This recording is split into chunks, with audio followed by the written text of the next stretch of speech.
वातावरण चलते हमें अगर जो भी इस समय का माहौल है, अगर किसान को हमें और ज्यादा उसकी प्रॉफिट कराना है, उसको और ज्यादा प्राइस रियलाइजेशन कराना है, उसका भला करना है, तो नई टेक्नोलॉजी और नए तरीके से काम करने से ही हमें किसानों का भला करने को मिलेगा।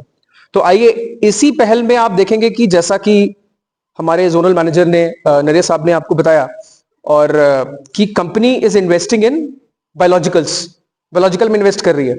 तो सबसे पहला जो हमारा प्रोडक्ट है जो हमने लॉन्च किया सोल्जू। तो आइए सोल्जू क्यों लॉन्च किया सबसे पहले जानते हैं। तो जो मिट्टी है अपनी किसानों की, है ना, अमूमन कई लोगों ने जैसे माइक्रोराइजल बायो फर्टिलाइजर देखा, तो आइए जानते हैं ये अलग कैसे है। तो अलग जानने से पहले प्रॉब्लम जानते हैं। आज के किसान की सबसे बड़ी समस्या अगर आप देखेंगे, उसे पता है या नहीं पता है, मिट्टी उसकी सबसे बड़ी समस्या है। और मिट्टी में क्या समस्याएं हैं? पहला, मिट्टी में जो उसके जो तत्व हैं, मौजूदा तत्व जो भी आपने न्यूट्रिएंट्स दिए हैं वो पौधे को नहीं मिल पाते। दूसरा ये प्रॉब्लम है कि जो अच्छे जीवाणु थे, अच्छे बैक्टीरिया थे, अच्छे फंगस थे, जो कि पौधे की हेल्थ में न्यूट्रिएंट लेने में मदद करते थे, वो अब मिट्टी से खत्म हो चुके हैं, क्योंकि जैविक कार्बन नहीं है आपकी मिट्टी में। जैविक कार्बन नहीं है तो अच्छे जो कीटाणु हैं वो खत्म हो गए हैं, जीवाणु। तीसरी चीज है कि आपकी जो मिट्टी है वो ज्यादा हार्ड हो गई है ना। मिट्टी का जो मॉलिक्यूलर स्ट्रक्चर है या तो एकदम ज्यादा, सबसे पहले आप अपना जो डिस्प्ले है जहां पे आप डिस्प्ले करके रखते हैं, अच्छे ब्रांड प्रोडक्ट डिस्प्ले करो हमेशा। उसके बाद जब फार्मर आता है डायरेक्ट, अगर वो कोई क्वेश्चन कर रहा है तो उसको, जैसे उसने बोला मेरे खेत में सुंडी है, तो सीधा दवाई मत दो, 2 से 3-4 मिनट उसके साथ लगाओ। कौन सी सुंडी है, किस तरह से वो खा रही है, गोल खा रही है क्या पत्ते को, या पूरा छन्नी की तरह खा रही है सुंडी, या साइडों से खा रही है, क्योंकि सुंडी का अलग अलग तरीका है खाने का, उसके आप सिम्टम्स देख के पता लगा सकते हो। तो ये बहुत जरूरी है फार्मर को टाइम देना। उसके बाद उसके साथ आप डिस्कस करोगे, अब सारी प्रॉब्लम के बाद ये एक प्रोडक्ट है जो आपका काम कर सकता है, लेकिन अभी इंटेंसिटी बहुत ज्यादा है कीड़े की, तो आपको बार बार स्प्रे भी करना पड़ सकता है। तो जो भी एडवाइज है प्रॉपर वे में दो। जब आप उसको सर्विस अच्छा दोगे तो वो फार्मर आपके साथ जुड़ा रहेगा, वो दूसरी जगह नहीं जाएगा।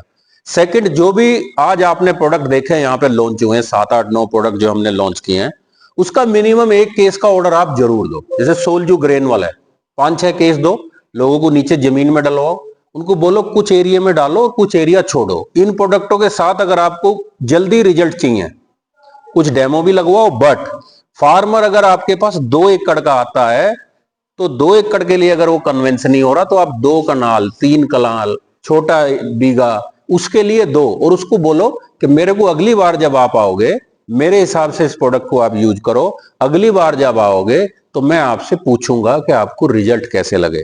और जो भी आप नया उत्पाद पीआई का दे रहे हो, तो आप एक इस तरह की कॉपी रखो, उस पर लिख लो कैप्रिजिन 1 किलो मैंने बेचा है इस फार्मर को इस डेट में। वो आप डिस्कस करो हमारे लोगों से। देखो क्या है, सेल बढ़ाने के तरीके हैं। सेल बढ़ेगी तो प्रॉफिटेबिलिटी आएगी।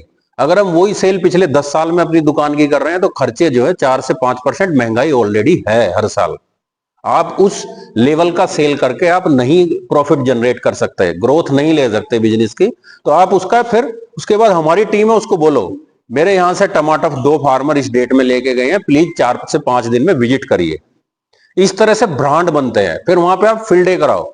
अगर आपके यहाँ कोई डेमो लगा रहा है तो उसको बोलो मेरे 5 डेमो और लगाओ, मैं आपका बिजनेस में सपोर्ट करता हूं, बट एक छोटी सी फार्मर मीटिंग, फील्ड डे, ये शोकेस करो सारी चीजें। फील्ड डे आप दिखाओ, लोगों को दिखाओ, डिटेलर को, फार्मरों को, जो भी जहां पे भी लगता है दिखाओ। कुछ वीडियोज अपने बनवाओ, मैं खुद देखा है ये फायदा हुआ है, इस तरह से कीड़ा कंट्रोल हुआ है। वो जो आपके वीडियोज हैं वो किसी सोशल मीडिया प्लेटफॉर्म पे अपलोड करो, क्योंकि अब बिजनेस आप जिस तरह से कर रहे थे उस तरह से नहीं है। देखो 150 करोड़ की पॉपुलेशन है हिंदुस्तान में, हर आदमी कुछ ना कुछ या तो कोई नौकरी ढूंढ रहा है या वो अपना रोजगार करना चाहता है। आज आपके गांव में, शहर में, कस्बे में हो सकता है आपके नजदीक 3 दुकान हो, लेकिन हो सकता है अगले 2 साल में 6 दुकान हो। फार्मर तो वही है, लैंड वही है, जमीन तो कम हो रही है, कोई ज्यादा तो नहीं हो रही। तो आपको एक ही चीज बचा सकती है, अच्छी क्वालिटी के प्रोडक्ट, अच्छी कंपनी के लोग आपको सपोर्ट करें। ठीक है, ये 2-3 चीजें। और जब भी आप फार्मर से डिस्कस करो, सर्विस, सर्विस बहुत बड़ा। आप ये मत देखो ये प्रोडक्ट लेने आया था टमाटर, ठीक है यार टमाटर सोल्जू छोड़, ये 100 रुपए का, ये 200 रुपए का पड़ेगा, ये 100 रुपए में ले जा, ये काम कर देगा, कोई बात नहीं। उसको बताओ ये महंगा है तो क्यों है। आज अगर कंपनी कोई 1500 रुपए 1800 रुपए का कोई प्रोडक्ट लेके आ रही है तो ऐसा नहीं है, उनको सब पता है अभी किस रेंज के प्रोडक्ट जा रहे हैं, उनका रिजल्ट क्या है, कितने दिन का कंट्रोल है, सब पता है। आप पूरा उससे डिस्कस करो, और जब वो ये लगता है कि आपको ठीक है, वो कन्विंस उतना नहीं हो रहा है हमारी बातों से, तो आप उसको सिंपल बोलो 2 एकड़ वे मत कर, 2 कनाल में ब्रूफ एरिया कर, इसके रिजल्ट मेरे को बता। लेके जाएं, यानी कि जितना ज्यादा हम रहेंगे, यानी कि आज सर्टन वेदर कंडीशंस जो हैं वो एग्जिस्ट नहीं करती हैं। पहले एक टाइम रहता था जिसमें जितने भी थे वो बता देते थे कि इस पर्टिकुलर टाइम पर इस पर्टिकुलर महीने में इतना टेम्परेचर एग्जिस्ट करेगा, इतने बजे सूरज की गर्मी इतने % होगी। बट आज की तारीख में यदि हम बात करें तो ना तो हम मौसम की कुछ बात कर पा रहे हैं, ना ही हम टेम्परेचर की बात कर पा रहे हैं। तो इसलिए जरूरी है कि आप जितने भी ऐसे मॉलिक्यूल्स हैं जो कंपनी लेकर आ रही है, उनको आप प्रोफाइलिटिक अप्रोच में लेके जाएं। यदि आपको लग रहा है कि आपका सकिंग पेस्ट का आज से 3 दिन के बाद अटैक आने वाला है, तो कोशिश करें आप उसको प्रीपोन करें 24 घंटे 72 घंटे, ताकि आपका फसल जो है वो टाइम से पहले हम उसको प्रोटेक्शन देना शुरू कर दें, ठीक है ना। और एक चीज और होती जा रही है, जितना भी नया केमिस्ट्री नया युग आ रहा है, उसमें कहीं भी ओविसाइडल केमिस्ट्रीज एग्जिस्ट नहीं करती हैं। पहले एक टाइम था जिसमें थायोडिकार्ब और प्रोफेनोफोस एक अच्छा खासा रुतबा रखते थे अपना। फार्मर कहीं ना कहीं प्रोफेनोफोस या थायोडिकार्ब को अपने खेत में डालता था, और जिसकी वजह से अंडों की हैचिंग होने से रोका जा सकता था, यानी कि अंडे की हैचिंग नहीं होती थी, अंडे को पुअर कर दिया जाता था, उसका आउटर शेल जो वीक होता था, जिससे नया कीड़ा पनपता कम था। बट अभी ऐसी कोई केमिस्ट्री एग्जिस्ट नहीं करती है, तो ऐसे में जरूरी है कि हम प्रोफाइलिटिक स्प्रे उसमें जाएं जिसमें पॉपुलेशन बिल्डअप होने से रुके। तो ये वजह है कि हम आज की डेट में जो ओशिन अल्ट्रा, ओशिन होने के बाद, इतना बड़ा ब्रांड होने के बाद भी हमने नया वर्जन उसका दिया है 70% WG। उसके पीछे सीधा मकसद एक ही है कि जो उसका स्प्रेड है, जो केमिस्ट्री का जो ओवरऑल डिस्ट्रीब्यूशन है प्लांट के अंदर, वो लार्जर हो, ताकि यानी कि जहां पर भी सकिंग पेस्ट आके बैठे उसके बॉडी के अंदर ये कहीं ना कहीं से इंजेक्ट हो। तो ओशिन अल्ट्रा बिल्कुल नया टेक्नोलॉजी है, नया जो वर्जन है और एक्सटेंडेड वर्जन है आपके ओशिन का, ओके, जिसमें पहले 20% अपना SG था फॉर्मुलेशन, और जिसको अभी कन्वर्ट करके हमने कर दिया 70% में। सेम हम जो लेकर आए हैं डोरिटो को, तो डोरिटो को लाने के पीछे भी वजह यही है कि सेम टाइम आज आपका जैसिड भी अटैक कर रहा है और सेम टाइम पर आपका व्हाइट फ्लाई भी अटैक कर रहा है। और यदि आप देखेंगे, मैं थोड़ा सा कभी चीजों को देसी तरीके से भी देखता हूं, तो आप जब महसूस करेंगे ना कि इधर से तो गर्मी है, जो अभी मौसम है, दिन में टेम्परेचर राइज हो रहा है, रात को थोड़ा सा कूल डाउन हो रहा है, पैरेलली आपका अभी पानी भी, इरिगेशन भी कर रहे हैं आप लोग, और साथ में आप यूरिया की एप्लीकेशन करते हैं। तो मेरा, आप यदि विक्रेता बंधु है तो आपके लिए भी है, और यदि कोई फार्मर है इसमें, तो मैं उनको भी एक मैसेज देना चाहूंगा कि जब इस टाइप की टिपिकल कंडीशंस डेवलप होती हैं, तो ऐसे में आपको सीधा समझ लेना चाहिए कि टेम्परेचर कहीं ना कहीं आपके व्हाइट फ्लाई को बढ़ा रहा है, और जहां आप यूरिया की एप्लीकेशन करेंगे वैसे ही आपका जैसिड का अटैक बढ़ने वाला है, ठीक है ना। तो ऐसे में हमारा 2 कॉम्बिनेशन है जो आपके लिए आज की डेट में अवेलेबल है। पहला कॉम्बिनेशन डोरिटो, जिसमें डाइफेंथ्रोन प्लस आपका डायनेटोफ्रोन है। इस दोनों का कॉम्बिनेशन आपकी किस चीज को कंट्रोल करेगा? White fly plus jassid. और सिमिलरली हमारे पास अलोन यानी कि DTF भी है, जिसको हम ओशिन अल्ट्रा बोलते हैं, प्लस हमारे पास फॉस्माइट, जो कि वर्ल्ड नोन एक केमिस्ट्री है, इथियोन जिसको हम बोलते हैं, और वेल स्टैब्लिश ब्रांड है, सबसे बड़ा ब्रांड है। तो फॉस्माइट प्लस ओशिन अल्ट्रा का कॉम्बिनेशन भी आप यूज में ले सकते हो। तो आज की डेट में एक ही केमिस्ट्री को 2 बार लगाना कभी कभी खतरनाक हो जाता है, क्योंकि टॉलरेंस जो है, रेजिस्टेंस जो है, वो बहुत फास्ट डेवलप हो रहा है कीड़ों के अंदर। तो ऐसे में वो रेजिस्टेंस डेवलप ना हो, उसको कैसे ब्रेक किया जाए, तो आप 2 कॉम्बिनेशन यूज में लीजिए। फर्स्ट जो है आप यूज में लीजिए ओशिन अल्ट्रा प्लस फॉस्माइट, या एक और केमिस्ट्री जिसका रेडीमेड कॉम्बिनेशन है, यदि आप इसमें देखेंगे तो क्लैरेट। तो क्लैरेट एक रेडीमेड कॉम्बिनेशन ऑफ इथियोन यानी कि फॉस्माइट प्लस ओशिन अल्ट्रा अपनी फसल को नुकसान करते हैं काटने चबाने वाले कीटों में।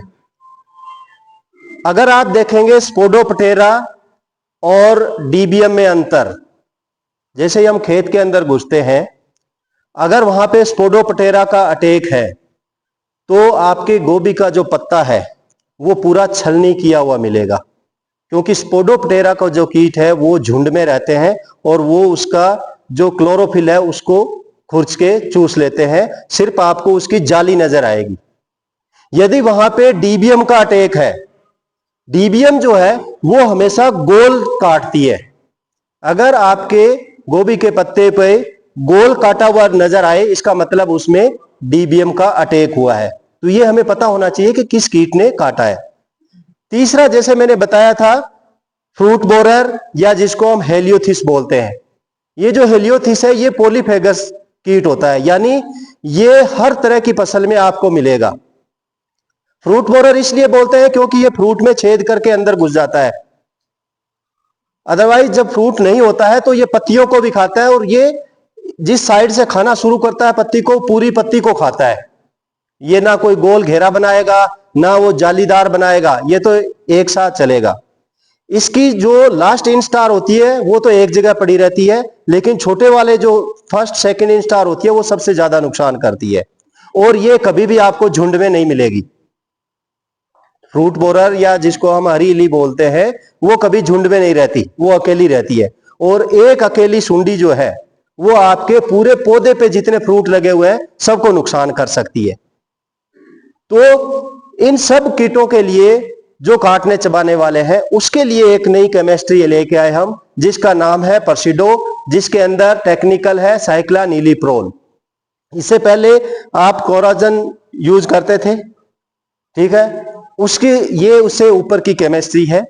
इसका जो डोज है 160 ml प्रति एकड़। अगर हम बीघे में बात करें तो 160 को हम 5 से डिवाइड करेंगे तो आपका 32 ml के आसपास जो है डोज आता है बीघे का।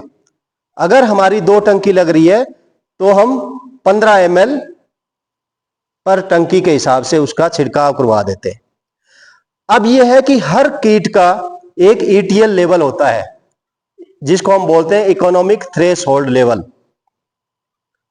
जब भी हम इसका छिड़काव कराएं, सबसे पहले हम अपने खेत में देखें जहां पे हमें 1 से 2 इल्ली पर पौधे पे नजर आ रही है, उसी टाइम अगर हम छिड़काव करवा देते हैं तो आपको नियंत्रण जो है वो अच्छा मिलेगा। और जब वो ईटीएल लेवल से ऊपर चला जाता है, एक पौधे पे 8 से 10 इल्ली हो गई, फिर आप उसको कंट्रोल नहीं कर पाएंगे।